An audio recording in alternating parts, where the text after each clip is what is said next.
പ്രഭാസ് അങ്കിളും യാഷ് അങ്കിളും പൃഥ്വിരാജ് അങ്കിളും അഭിനയിക്കുന്ന സലാർ എന്ന് പറഞ്ഞ മൂവിയിലെ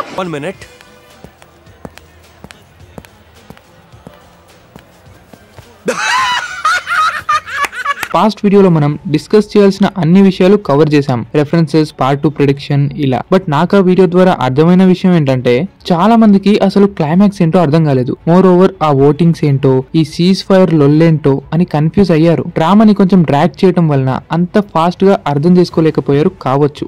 నోట్ చేసుకున్నారా? ఫాస్ట్ నోట్ చేసుకోవాలి మరి.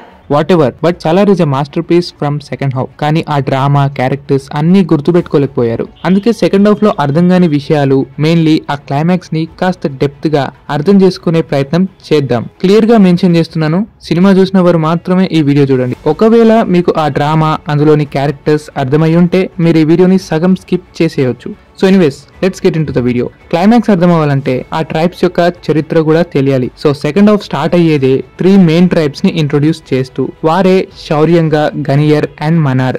మొదటిగా శివమనార్ అనే వ్యక్తి తన స్ట్రాటజీస్ తో కాన్సార్ ని పరిపాలించేవాడు. బ్రిటిష్ వారు ఇండియా మొత్తం ఆక్రమించినా సరే కాన్సార్ ని తాకను కూడా తాకలేదు. అంటే అంతటి పవర్ఫుల్ ప్లేస్ ని వారు బిల్డ్ చేసుకున్నారు. ఈ కాన్సార్ లో ఫ్యూచర్ లో కుర్చీ కోసం గొడవలయ్యే అవకాశాలు కూడా ఉన్నాయి. అయితే దానికి ముందే శివమనార్ ఒక పుస్తకం రాస్తాడు, అదే నిబంధన.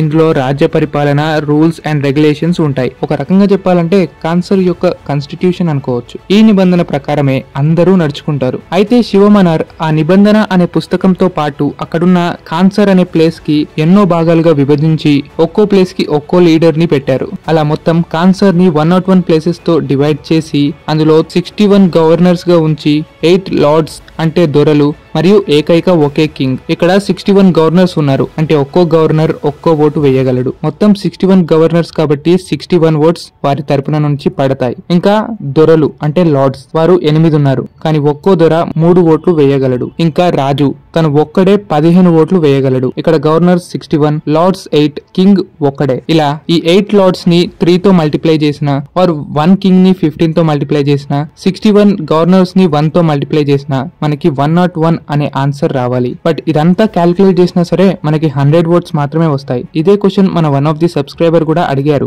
ఇక్కడ ఏదైనా మిస్ క్యాల్కులేషన్ జరిగిందా, ఏదైనా మిస్ అయ్యామా అని అనిపించింది, లేదా ఏదైనా లార్డ్ పర్సన్ కి 3 ఓట్స్ కాకుండా 4 ఓట్స్ వాల్యూ ఏమైనా ఉందా అని అనిపించింది. అయితే కాన్సర్ ని 101 పార్ట్స్ గా డివైడ్ చేశారు. ఇందులో 61 కాపరి వాళ్ళు ఉన్నారు, 8 మంది దొరలు ఉన్నారు, ఇంకా ఒక రాజు. 60 మంది కాపర్లు అంటే 61 ఓట్లు, 8 మంది దొరలు అంటే 24 ఓట్లు, ఒక రాజు అంటే 15 ఓట్లు, మొత్తం కలిపితే 100 ఓట్లే. మరి 101 ఓట్స్ ఎలా అనే క్వశ్చన్ వచ్చింది ఇక్కడే. అయితే ఇక్కడ గవర్నర్ కి 1 ఓటు కదా, అయితే ఒక దొర ఏకంగా దొర ప్లస్ గవర్నర్ గా పనిచేసి ఉంటాడు. ఏదైతేనేం కాన్సర్ ని 101 భాగాలుగా విభజించారు. అందులో ఒక్కొక్క భాగానికి ఒక్కొక్క లీడర్ ని కూడా ఎంచుకున్నారు. అలాగే ఒక్కో గవర్నర్ కి గుర్తింపుగా కడియాలు కూడా అందించారు. ఇంకా దొరలకు ఆ కడియం కి మించిన లావైన కడియం, రాజుకు దానికంటే పెద్ద కడియం అందిస్తారు. క్లియర్ గా మళ్ళీ చెప్పాలంటే కాన్సార్ లో ఒకే ఒక రాజు, అతన్ని కర్త అని అనొచ్చు. ఆ రాజు కింద ఉండే 8 దొరలు, వాళ్ళ కింద పనిచేసే వారే గవర్నర్స్. వాళ్ళే 101 ప్లేసెస్ కి లీడర్ గా ఉన్నారు. అయితే శివమన్నార్ మరణించాక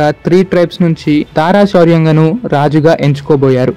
తాను శౌర్యంగ ట్రైబ్ కి చెందినవాడు. కానీ ఈ విషయం రాజమన్నార్ కి అస్సలు నచ్చలేదు. తన తండ్రి రాజ్యంపై దారా ఎందుకు అధికారం చూపాలి అనే కక్షతో తన సైన్యంతోనే శౌర్యంగ వారిని చిన్న పెద్ద అని చూడకుండా చంపిస్తాడు. అంతేకాదు దారా శౌర్యంగను కూడా చంపేస్తాడు. ఆ తర్వాత దారా శౌర్యంగ కొడుకే దేవా, అతడే మన హీరో ప్రభాస్. తనని తన తల్లిని కూడా చంపాలనుకుంటాడు, కానీ ఆ సిచ్యువేషన్ నా వరదరాజమన్నార్ రక్షిస్తాడు అనేది తెలిసిందే. అయితే ఇప్పుడు కాస్త శౌర్యంగ ట్రైబ్ ని పక్కన పెట్టొచ్చు. గనియార్ అండ్ మనార్ వీళ్ళు మిగిలిన 2 ట్రైబ్స్. అలా వీరి యొక్క మ్యాప్ ని చూస్తే గనియార్ లో నారంగ్, విష్ణు, గురుంగ్, రంగా, చీకు, వాలి అనేవారు ఉన్నారు. ఇంకా మనార్ తరపున రాజమనార్ కర్త అంటే రాజు అయితే తన మొదటి భార్య కుమారుడు రుద్రమనార్, అలాగే మొదటి భార్య యొక్క కూతురు రాధారామమనార్, ఇంకా ఆ రాధారామమనార్ యొక్క భర్త భారవమనార్. రాజమనార్ యొక్క 2వ భార్య కొడుకే వరదరాజమనార్. ఆ 2వ భార్య యొక్క మరో కొడుకే బాచి మనార్. ఇలా బాచి మనార్, వరదరాజమనార్ ఇద్దరు 2వ భార్య కొడుకులు. అంటే రుద్రకు సవతి తల్లి పుత్రులు అవుతారు కాబట్టి రుద్రకు వీళ్లకు పడదు. నిజం చెప్పాలంటే రాధారామమనార్ కి కూడా పెద్దగా పడదనుకోండి. ఇప్పుడు మనకి 61 గవర్నర్స్, 8 లార్డ్స్, 1 కింగ్ ఉన్నారు. అయితే ఈ 8 లార్డ్స్ లో 5 గనియర్స్, 3 మనార్స్ ఉన్నారు. ఆ 5 గనియర్సే నారంగ్, గురుంగ్, వాలి, చీకా, రంగా. ఇంకా ఆ 3 మనర్స్ ఓం, భారవ, రుద్ర.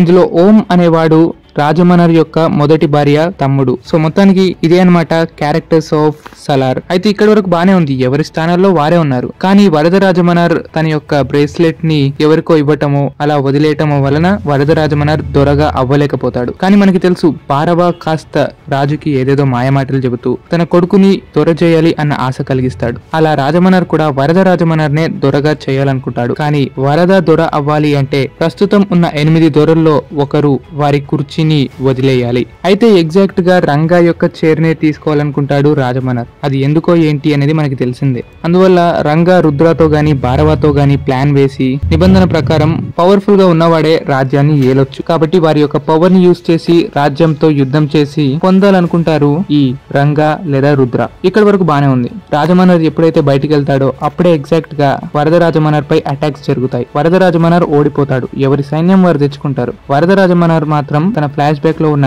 ఫ్రెండ్ అయిన దేవాని తెచ్చుకుంటాడు. ఇలా కొన్ని మంచి మంచి మాస్ సీక్వెన్సెస్ తర్వాత సినిమా ముందుకెళ్లి క్లైమాక్స్ కి చేరుకుంటుంది. అవును, ఈ గొడవలు యుద్ధాలు అన్ని ముందుకు రాగా రాజమనర్ కూతురు సీజ్ ఫైర్ ఓటింగ్స్ ని ముందుకు తీసుకొస్తుంది. సీజ్ ఫైర్ అంటే యుద్ధాన్ని ఆపివేయటం. అయితే ఇలా 7 రోజుల పాటు ఈ సీజ్ ఫైర్ అనేది కొనసాగించింది. ఇందులో ఓటర్స్ అందరూ పాల్గొన్నారు కూడా.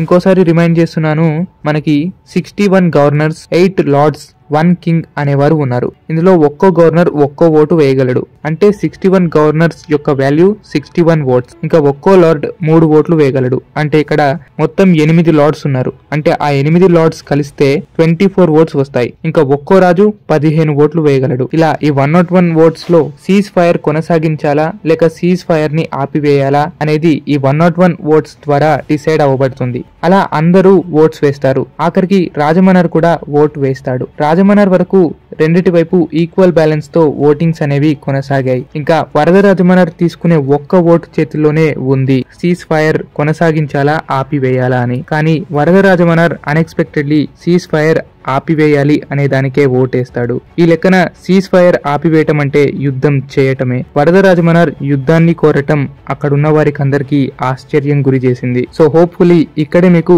సీజ్ ఫైర్ అంటే ఏంటి, ఈ సీజ్ ఫైర్ ఓటింగ్స్ ఎందుకు అనే క్లారిటీ వచ్చిందనుకుంటున్నాను. అయితే ఇక్కడతో సినిమా ఆగిపోలేదు. ప్రభాస్ శౌర్యంగా వారికి చెందినవాడు అనే ట్విస్ట్ ఒకటి క్లైమాక్స్ లో వేస్తారు. ఇంకా బాబీ సింహ గురించి కొత్త రివీలింగ్ ఇవన్నీ మనం ముందు వీడియోలోనే మాట్లాడుకున్నాం. అయితే ఇక్కడే ప్రభాస్ శౌర్యంగా అని ప్రూవ్ అయ్యాక ప్రభాస్ యొక్క బాడీ కలర్ కూడా మారుతుంది. మేబీ శౌర్యంగా అనే రెఫరెన్స్ ని చూపించడానికే ఇలా చూపించి ఉంటారు. ఎందుకంటే బాబీ సింహాని కూడా లైట్ గా అదే కలర్ తో చూపిస్తారు. అయితే ఆ ట్రైబ్ యొక్క కల్చర్ బట్టి ఆ కలర్ ని యూజ్ చేసి ఉండవచ్చు. బట్ సడన్ గా స్క్రీన్ మీద ఎడిటింగ్ పరంగానే ఆ కలర్ చేంజ్ అయింది అంటే అదేదో మాయో మంత్రమో అని ఫస్ట్ లో కన్ఫ్యూజ్ అయ్యా. బట్ అది జస్ట్ ఎలివేషన్ కోసం యూజ్ చేశారు అని అనుకోవచ్చు. జస్ట్ ప్రభాస్ కూడా శౌర్యంగా ట్రైబే అని తెలపడానికి చిన్న రెఫరెన్స్. ఇంకా ఆ తర్వాత సినిమా అయిపోయిందిలే అని అనుకుంటే తప్పు.